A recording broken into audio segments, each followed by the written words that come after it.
सबसे बड़ा नुकसान हमारे संविधान में है। हमने बता दिया कि अगर ऐसा कुछ होता है, सबसे पहले छोटी पार्टियां खत्म होंगी। जो छोटे छोटे मुद्दे उठाए जाते हैं, मान लीजिए अभी कोई घटना हो गई प्रदेश में, तो छोटी पार्टियां सबसे पहले उसको लेके आती हैं, और जो सत्ता में उसको दबाना चाहता है एक प्रॉब्लम जहाँ तक मुझे वो समझ में आती है कि आप कर दे रहे हैं, ठीक है, पैसे एक साथ कराएंगे और पैसे की काफ़ी बचत होगी, टाइमिंग की काफ़ी बचत होगी, लेकिन आप वन नेशन वन इलेक्शन लागू करते हैं और मान लीजिए सरकार लोकसभा की या किसी भी विधानसभा के बीच में गिर जाती है, फिर तो पूरा सिस्टम बिगड़ गया, पहली बात।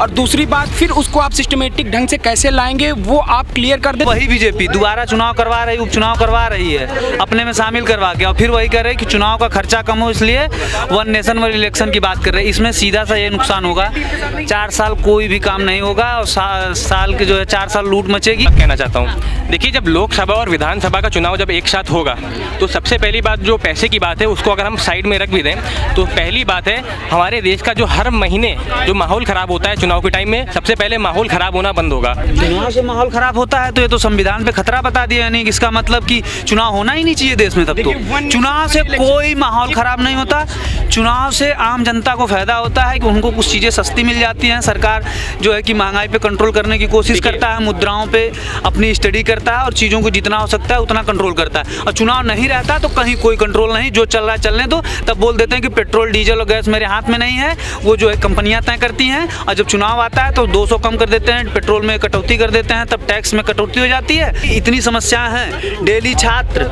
गेट नंबर 1 से लेकर गेट नंबर 4 तक जो है कि यहाँ पर गोपनीय विभाग तक दौड़ता रहता है, उसकी समस्याओं का हल नहीं होता। धूप में वो दौड़ता है, एसी में बाबू लोग बैठे आराम से मौज कर रहे हैं।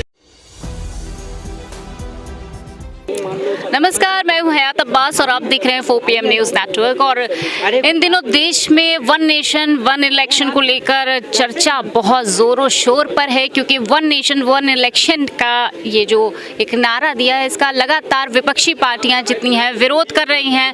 उनका मानना है कि एक वन नेशन वन इलेक्शन से कहीं ना कहीं देश के लोकतंत्र को खतरा है। और लोग इस पर क्या सोचते हैं, कुछ युवा मेरे साथ हैं, स्टूडेंट्स हैं, इनसे पूछेंगे कि क्या वाकई में जो सरकार ने इसके लिए समिति भी बना दी है कि वन नेशन वन इलेक्शन होगा, तो क्या वाकई में इससे देश को फ़ायदा है या फिर ये सिर्फ एक राजनीतिक स्टंट है। बात करेंगे। क्या नाम है सर आपका? जी, Ambikesh Dwivedi. One nation one election क्या सोचते हैं, ये देश के लिए कितना सही है या फिर ये सरकार का एक तानाशाही रवैया है जिस तरह से विपक्ष कह रही है? मुझे जहाँ तक ऐसा लगता है कि वन नेशन वन इलेक्शन के बाद काफ़ी हद तक ठीक भी है। और जैसे कि अभी जो विधानसभा के चुनाव है उसको देख करके जो विपक्ष आरोप लगा रहा है कि उसमें जो उनका इंडिया का गठबंधन हुआ है उसको लेकर के डर करके बीजेपी वो वन नेशन वन इलेक्शन की बात कर रही है, वो मुझे लगता है उतना तर्कसंगत नहीं है। और वन नेशन वन इलेक्शन ठीक भी एक तरीके से कि आप हर बार पूरे सिस्टम को नए तरीके से लाते हैं और फिर पूरा पैसा खर्चा होता है बार बार और पूरी शासन व्यवस्था हिलती है। तो वन नेशन वन इलेक्शन मुझे मेरे हिसाब से लगता है ठीक है। वो जिस तरह से इंडिया लगातार बढ़ रही है, उसको वोटिंग रेट देखने को मिल रहा है कि उसका जो है जो फैन फॉलोइंग्स है वो इंडिया की तरफ आ रहे हैं, इससे घबराहट हो गई है कि बीजेपी की। हमें नहीं लगता घबराहट की कोई बात है इसमें। आप हर चीज़ नहीं ला सकते ना एकदम से, तो जब उनके मन में ख्याल आएगी ये चीज़ आनी चाहिए और ये चीज़ बहुत पहले से आनी चाहिए थी, तो जब अगर अभी भी आ रही है तो वो सही हो गया हमारे हिसाब से। ऐसा नहीं कि अब उन्होंने 9 साल में ऐसा तो है नहीं, कुछ किया ही नहीं है। तो जो किया है वो बता दीजिए। अब मतलब कई कानून हुए हैं, मतलब क्या किया है? कश्मीर में जो चीज़ें हुई और उसको मतलब सुधार लाए, वहाँ पे चीज़ें सुधारा गया। धारा सिंधु मतलब लोगों को एक तरीके से आप देख रहे हैं। जॉब्स की रही बात, वो तो मैं नहीं कहूँगा, लेकिन एक कि अभी हमको नहीं मिली है तो अभी नहीं कहूँगा, लेकिन वो भी होता है कि स्टूडेंट्स पे भी होता है कि वो कितना मतलब प्रयास कर रहे हैं चीज़ों को लेके। बाकी प्राइवेटाइजेशन में आप देख रहे हैं कि जॉब्स ज़्यादा वो कह रहे प्राइवेट जो जैसे अमेरिका भी ग्रोथ किया है, तो अगर हम देखें तो प्राइवेट जब उनका प्राइवेटाइजेशन आप मानते हैं प्राइवेट, लेकिन जो गवर्नमेंट जॉब थी अगर वही ख़त्म कर देंगे, सब कुछ प्राइवेट सेक्टर कर देंगे, तो लोगों को जो सहूलियत मिला करती थी पेंशन और जिनको उनको एक लाइफ टाइम ये रहता था कि उनकी जॉब पक्की है, अब तो प्राइवेट आपको जॉब मिलेगी, आपको निकाल दिया जाएगा, फेंक दिया जाएगा, 6 महीने में निकाल दिया जाएगा। प्राइवेट पे हम आप एक बात बताते हैं, देखिए प्राइवेट सेक्टर वहाँ सही है जहाँ जनसंख्या कम है। यहाँ जनसंख्या बहुत ज़्यादा है, यहाँ पर सरकार को लोगों के लिए सुरक्षा प्रदान करना, रोजगार के लिए जो है अवसर प्रदान करना, ये सरकार की जिम्मेदारी है। जहाँ पे जनसंख्या कम है वहाँ पर निजीकरण तो एक तरह से लाभकारी सिद्ध हो सकता है, लेकिन जहाँ पर जनसंख्या बहुत ज़्यादा है वहाँ पर ये लाभकारी सिद्ध नहीं हो, हानिकारक होगा। यहाँ पे जो गरीब वन नेशन वन इलेक्शन के बारे में क्या सोचते हैं आप? इसको तो हम इसका समर्थन नहीं करते हैं, इसका कई कारण है। अब अगर यही कारण है तो एक छोटा सा उदाहरण देते हैं। कल घोसी में, मऊ में घोसी विधानसभा का उपचुनाव है। दारा सिंह चौहान जी विधायक थे समाजवादी पार्टी से, ज़्यादा नहीं यही चुनाव हुआ 22 में, और इस्तीफा दे के वो बीजेपी में शामिल हो गए। और वही बीजेपी दोबारा चुनाव करवा रही, उपचुनाव करवा रही है अपने में शामिल करवा के, और फिर वही कह रहे कि चुनाव का खर्चा कम हो इसलिए वन नेशन वन इलेक्शन की बात कर रहे हैं। इसमें सीधा सा ये नुकसान होगा, 4 साल कोई भी काम नहीं होगा, और साल के जो है 4 साल लूट मचेगी, और जो साल 1 साल बचेगा उसमें कहीं जो है कि महंगाई कम करके दिखा दी जाएगी, और इन सब चीज़ों का होगा, और छोटी पार्टियां खत्म हो जाएंगी, जो कि हमारे संविधान के लिए बिल्कुल सही नहीं। तो जिस तरह से विपक्ष बार बार कह रहा है कि ये एक लोकतंत्र को खत्म करने का एक पहला स्टेप है, तो क्या इसको सही माना जाए? मैम देखिए, निश्चित रूप से जब हम वन नेशन वन इलेक्शन की बात करते हैं तो इसमें सबसे पहले तो जो बात आती है कि हमारी पार्टी, देश में जितनी भी पार्टियां हैं, 2019 के आंकड़े के हिसाब से 50,000 करोड़ का खर्चा हुआ था।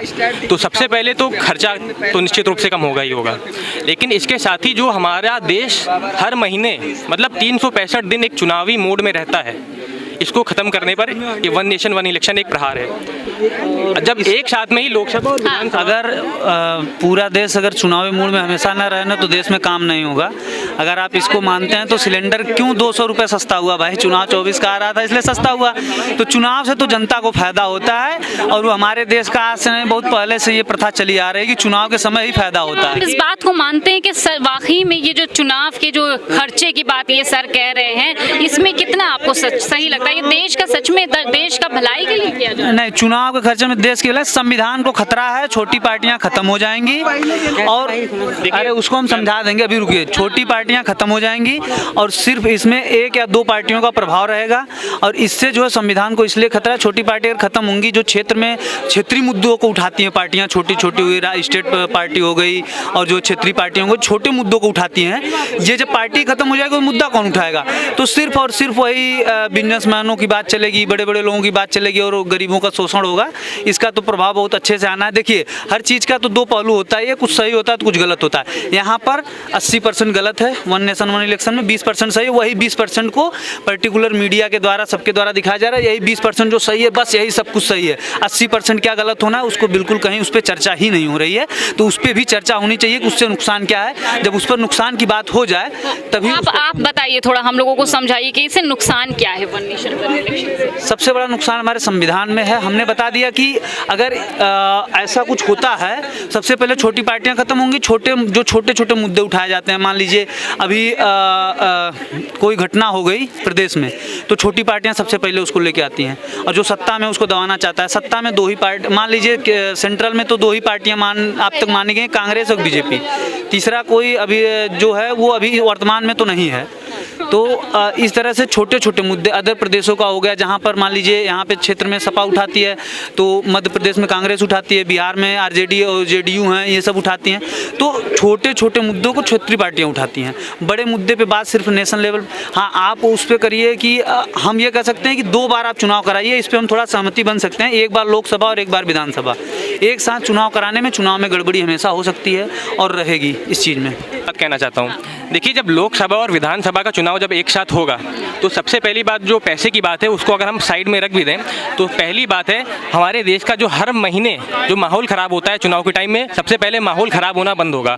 और दूसरी की भैया चुनाव से देश का माहौल क्यों खराब होता है? एक मिनट मेरी बात सुनिए।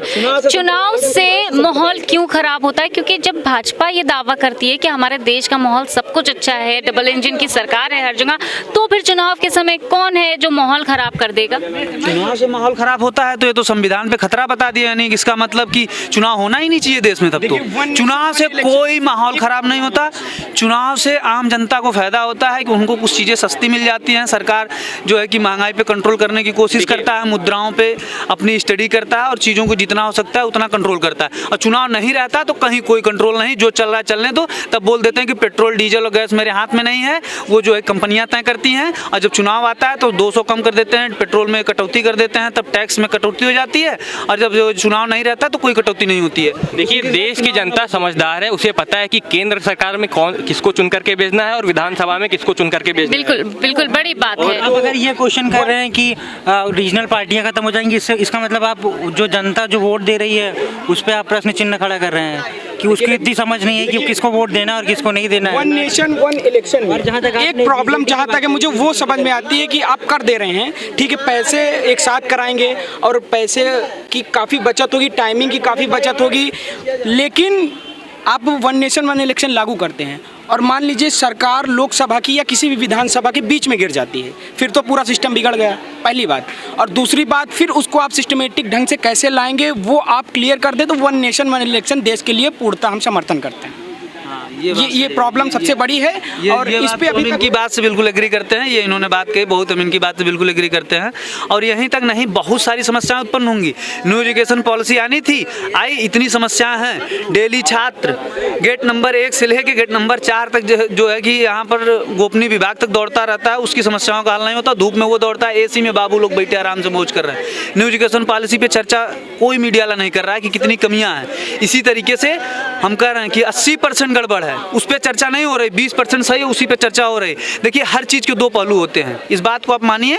और जो 20% सही है, सिर्फ उसी पे बीजेपी बात कर रही है और उसी को हमारी देश की कुछ मीडिया हैं जिनको हम गोदी मीडिया कहते हैं, वो प्रेजेंट वही 20% कर रहा है। और 80% जो कमियां हैं वो उसको प्रेजेंट कर ही नहीं रहा। प्रेजेंट करे तो कमियों को, कमी जब प्रेजेंट कर लेगी तब समझ में आएगा। अच्छा कौन कर रहा है? निश्चित ही जब भी कोई नई पहल होती है तो उसमें कुछ ना कुछ समस्या होती हैं।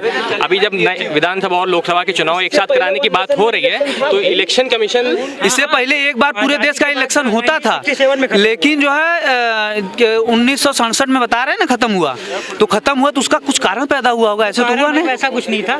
तो क्या था? बार बार सरकारें गिर जाती थी। हाँ, वही इसलिए तो कारण है ना। उसको आप ये भाई बोले ना कि उस चीज से मैं अग्री करता हूँ कि वो सबसे बड़ा कारण है कि आप उसको कैसे कंट्रोल करेंगे। मान लीजिए उत्तर प्रदेश में सपा ने और जो है बसपा ने मिलकर सरकार बना ली। अभी बसपा जो है कहे कि अब हम सरकार में नहीं चलेंगे, बीजेपी के साथ नहीं जुड़ेंगे। अब यहाँ दोबारा उपचुनाव होना कैसे होगा? क्योंकि आप तो एक बार चुनाव कराने की बात कर दिए, अब 6 महीने बाद दूसरी सरकार बनानी है, आप कैसे चुनाव करा लेंगे? आप कैसे करा लेंगे? बहुत सारी समस्याएं हैं। इन समस्याओं को सरकार इसलिए, क्योंकि देखिए इसमें क्या होता है, सरकार क्यों लाई है? भाजपा का क्या ये एक सोची समझी राजनीति है, रणनीति है, या ये इलेक्शन से पहले? ये है कि बात ये होती है ना कि जैसे कि कुछ चीज़ों को लेके देश में ध्रुवीकरण करने को उनका आसानी रहेगी, ध्रुवीकरण में आसानी, और बीजेपी ध्रुवीकरण करके ही जीतती है। जब बिल्कुल, मतलब आप ये कहना चाह रहे हैं कि वन नेशन वन इलेक्शन से जिस तरह से भाजपा देश में ध्रुवीकरण करना चाहती है, लेकिन लोग कहीं ना कहीं से असहमत हैं, क्योंकि वन नेशन वन इलेक्शन में लोगों का मानना है लोगों का इसमें कोई भलाई नहीं है, बल्कि इससे ध्रुवीकरण को और तमाम चीज़ें हैं जिसको नज़रअंदाज किया जाएगा और कुछ ऐसी चीज़ें हैं जिनको बढ़ावा मिलेगा। तो सरकार को इस पर सोचना चाहिए, विचार करना चाहिए। और कहीं ना कहीं इंडिया के बढ़ते कदम, जिस तरह से लोगों से बात की कि कहीं ना कहीं इंडिया जो विपक्षी सारी पार्टियां हैं उनके बढ़ते कदम से भाजपा लगातार बौखला गई है, जो इस तरह की समिति बनाकर वन नेशन वन इलेक्शन लाना चाहती है। कैमरा पर्सन सत्यनारायण के साथ मैं हयात अब्बास, 4PM न्यूज़ नेटवर्क।